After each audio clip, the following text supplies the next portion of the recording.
Divinity. Written by Just Thinking Drapples. Read by Rashi. The gentle winter breeze caressed Dimitri's hair as he stood on the balcony and stared at the bright, clear sky above. Impatiently, eagerly, he tapped his calloused fingers against the snowy railing in hopes that the simple tick might unravel the jumble of nerves within his queasy stomach. It was a joyous excitement, of course, but that didn't mean he cared for how unsettled it made his entire body.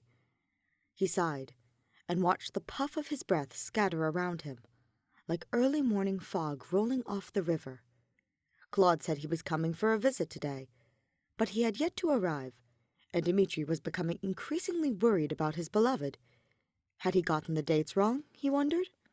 He pulled his love's letter from his coat pocket and reread the contents, a smile curving the corner of his lips upwards out of reflex when staring at his boyfriend's beautiful, curvy penmanship and the adorable nickname of Your Kingliness that he had given him many years ago.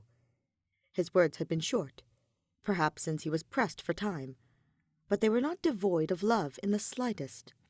He took every opportunity to gush over and flirt with Dimitri, an action which still brought a blush to his cheeks, even when not spoken in person, before explaining that he missed him and wished to visit soon. The date was indeed today, as he had suspected. So where was he then?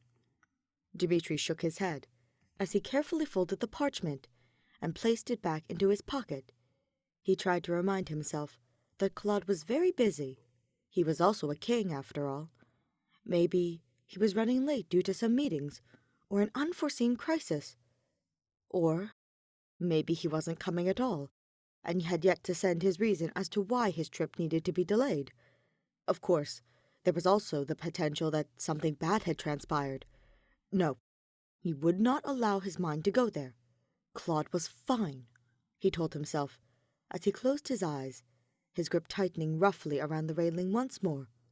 He's absolutely fine, and he'll be here in no time. Dimitri began to pace back and forth, a habit that did nothing to change the circumstances, but it at least gave him something to do other than simply stand there. His pulse raced at the thoughts of seeing Claude, his brilliant and beautiful beloved, to see his radiant smile again, and hear his sing-song laughter, which would be the greatest boost for his spirit, especially since the weather had been so harsh and unforgiving recently. He yearned to hold him in his arms and kiss him softly, whisper to him how much he loved him, missed him, needed him. Just the mere thought of their reunion had his entire body shaking. Claude was the air he breathed, the brimming light that beamed into his life, and when he was gone, everything always felt suffocating and dim. He ran his fingers through his hair and took in a deep breath to try to calm himself. Perhaps it was better for him to go inside and wait instead. Just as he planned to leave, however, the familiar, heavy flap of wyvern wings echoed in the distance, and he raced back to the balcony, squinting his eyes to look past the sunlight. There, he discovered Claude. His Claude. He was finally returning to him. In the distance, his lover waved at him, and Dimitri chuckled as he waved as well. Claude haltered his wyvern and jumped from the saddle into his lover's waiting arms, kissing him multiple times as he did. "Tima! My love! I missed you," he said, in between kisses. "I missed you as well, my dear," he replied, rubbing his fingers through his wavy brown hair. He basked in his loving onslaught of kisses for several more seconds before pulling away, just enough to cup Claude's face within his hands. "You're beautiful, as always. Such a charmer you are," Claude giggled, leaning his head closer so that their noses were touching. "But I've been traveling for hours, so I'm willing to bet I look a mess." His cheeks were dusted pink from the cold, and there were tiny snowflakes clinging to his hair and clothes. Yet Dimitri found it adorable. Claude was always lovely to him, and no amount of travel or time apart would ever change that. "Never. You're always radiant to me." he replied, and kissed the tip of his nose, causing his lover to sigh happily. "Why don't we get you inside so that you can warm up, yes?" I'll take my wyvern to the stables, and be right back." He attempted to pull from Dimitri then, but he grabbed his hand and held it between both of his, halting him. "I'll go with you then." They had just reunited, and even if it was for a few seconds, he didn't want to be apart from Claude again. His darling seemed to know this. Nothing could ever slip past his keen notice. From the adoring way he glanced at him, he could tell he felt the same. "Very well, Dima." He pulled their intertwined hands to his lips and placed a gentle kiss upon the back of his hand, reveling in the blush it brought to Dimitri's face. Afterwards, he climbed onto his wyvern's saddle and held out his hand to aid him, pulling him up carefully so that he didn't get injured. Dimitri smiled as he wrapped his arms around his waist and rested his head against his back. It was nice to have him so close, to feel his warmth encompassing him so entirely, and know that he was safe.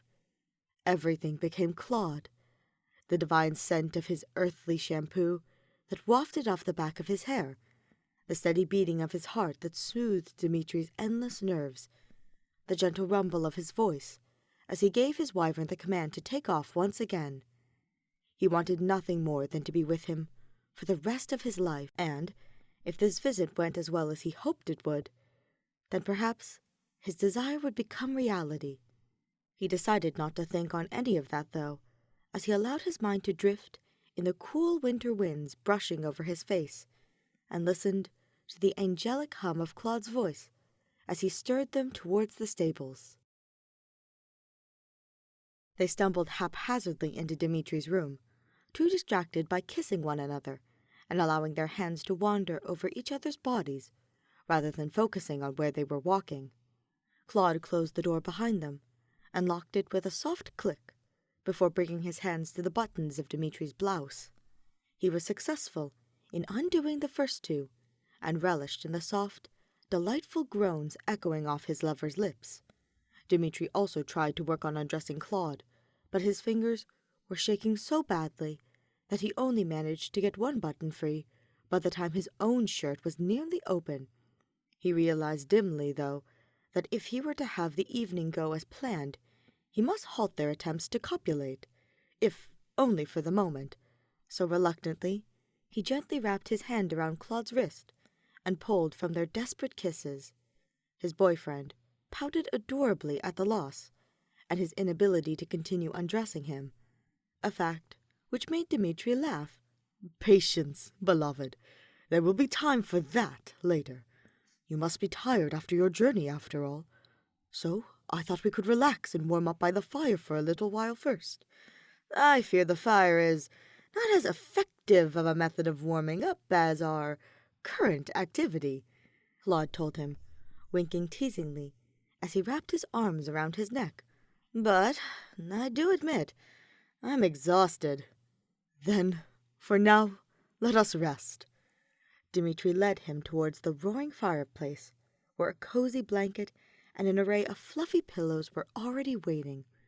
On the table beside them sat a tray of their favorite teas and an assortment of different cookies to enjoy, one of which Claude plucked from the tray and took a bite of, before settling down into the blanket. As he came to sit beside him, Dimitri fully removed his fluffy cape and tried to place it on the couch near them. Claude snatched it before he could, however, and wrapped it around himself, smiling happily as he laid his head upon the fluffy surface. "Ah, so warm," he sighed. Dimitri laughed as he took Claude's waist in his arm and rested his head against his shoulder. "I'm glad you're here.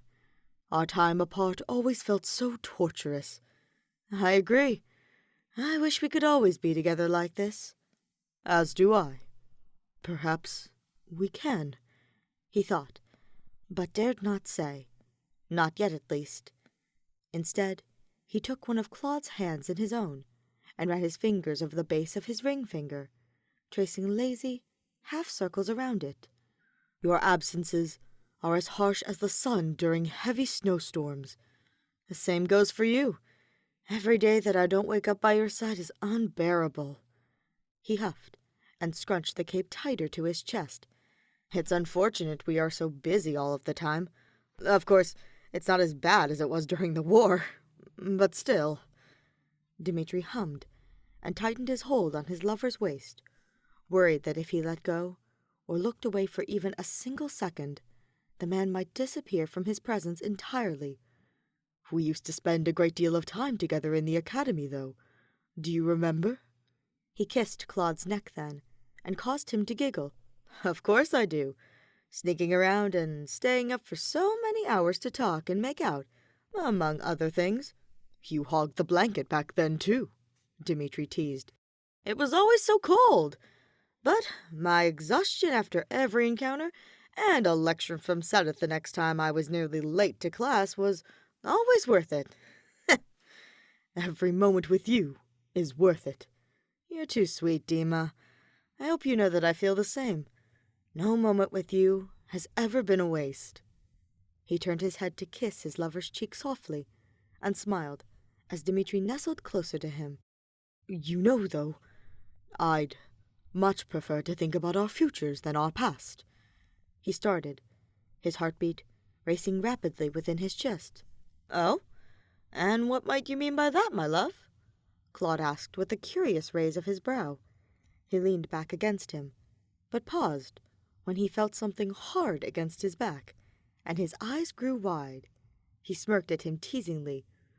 Ooh, perhaps you are up for more invigorating activities after all. Actually, yes? He asked with a teasing lilt, tilting his head. It's, well. Without further explanation, he reached into his pocket in search of something, leaving his lover perplexed momentarily, before he saw the small, velvet box he pulled from his pocket. It was supposed to be a surprise, but Dima. He held out the box to him, and opened it to reveal a beautiful silver ring with a blue gem on the top. Claude couldn't help noticing the alluring way it glinted within the firelight. Dearest, I love you. I love you more and more every day. And just when I think I can't possibly love you more, you prove me wrong by being the amazing man that you are. I know this doesn't exactly solve the distance between us, nor the heartbreak of each departure. In fact, it may make them worse. But even so, I wish to marry you. If you'll have me. That is, you want to marry me?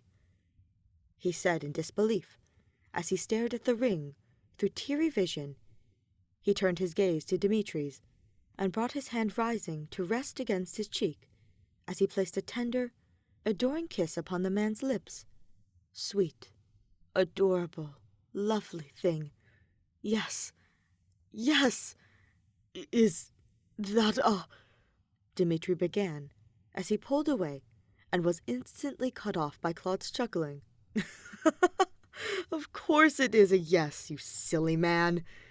He brushed his love's blonde, unruly bangs from his face, and kissed him again, and again, and again, and again. It was all he could do to express the elation he felt, and Dimitri accepted each one hungrily, passionately. Inevitably, they needed to take a break and catch their breath, so he took that time to remove the ring from its box and carefully slip it onto Claude's finger. His fiancée held it up into the golden firelight to admire it. A perfect fit, he said, and smiled at him, pleased. Nothing but the best for you, beloved. Claude turned his body to face Dimitri, straddling his waist as he did, and their lips were now mere inches apart. He shivered as he felt his warm breath against his cold cheek, warming him from the inside out. He was the first to close the distance between them, and Dimitri welcomed him readily, finally allowing his lover to slowly help him pull his blouse off his arms. He grew dizzy at the familiar, loving feeling of fingers tracing the scars upon his chest and the dips of his muscles, all while attempting his own mission of slowly undressing Claude. His fingers were no less shaky than before, but even so, he somehow managed to unloop the buttons, only managing to rip one or two in the process, and gently lifted the shirt off of him. Despite the fact that he had seen him bare like this 1,000,000 times before, he still blushed when at the sight of lovely, tan skin illuminated in the golden light, and couldn't help being drawn towards him, like a mortal to the call of a god. His fingers reflexively traced the constellations of moles upon his chest, and pulled from their kisses in favor of pressing tender pecks to said moles, causing a ticklish feeling that made Claude burst into laughter. Such a dear and darling sound. Hearing it made Dimitri feel breathless. "Who's the impatient one now?" his darling teased. He looked up at him through lidded eyes, his lips pressing another gentle kiss upon his skin, and this time it was Claude's turn to blush. "Can you blame me? You are divinity, and the fact that you're mine, I cannot help but feel elated." "Divinity?" Claude echoed, his voice trailing into a delighted sigh as Dimitri continued his trail of kisses across his chest. He carted his fingers through blonde, messy tendrils, and pulled them softly when he felt teeth scrape the side of his neck, biting down briefly to mark his skin, before continuing onto another spot and repeating the process. He knew exactly what the love marks meant. Mine. You're mine, and I'm yours, thought Claude. Everything I am, and will be, and have ever been. It's always been yours, and you're mine too. Dima, can we move somewhere more comfortable?" he asked, and his fiancée halted, looking up at him with worried eyes. Am I being too rough? I'm sorry, No, no." He soothed him as he cupped his face within his hands.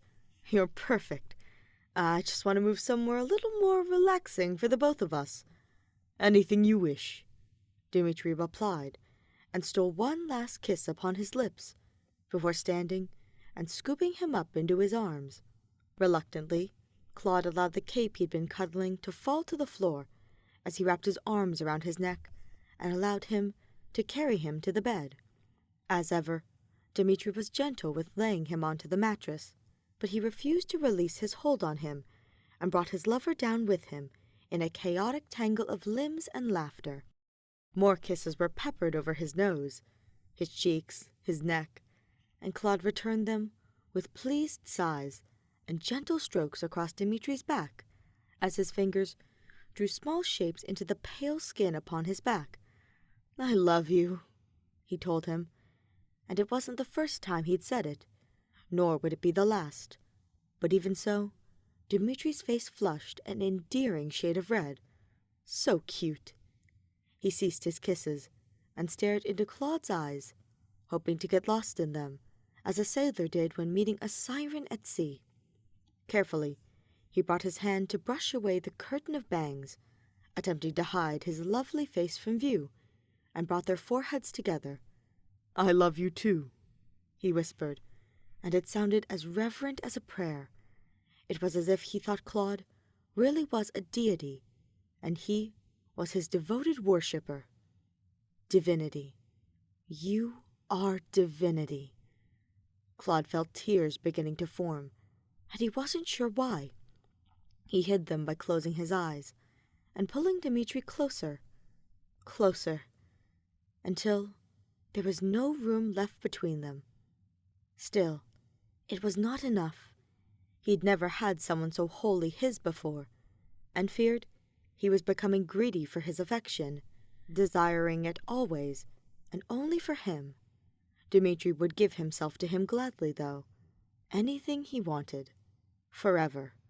Claude knew this, and he would do the same. The rest of the night was a blur of heated kisses and intertwining bodies, and soft, whispered praises upon glistening, parted lips. Their names echoed through Dimitri's bedchamber, like the toll of church bells through the castle town. melodic, soft, angelic, until they finally melded into soft whimpers and the creak of the bed drowning out desperate pleas for more, more, more, more of each other, of time together, of nights like this, where they never had to leave each other's arms. It wouldn't last, they knew, but for tonight, they would pretend it could. They didn't care to be loud nor greedy. Here was their haven, their heaven, and the two of them were in no rush to leave it any time soon.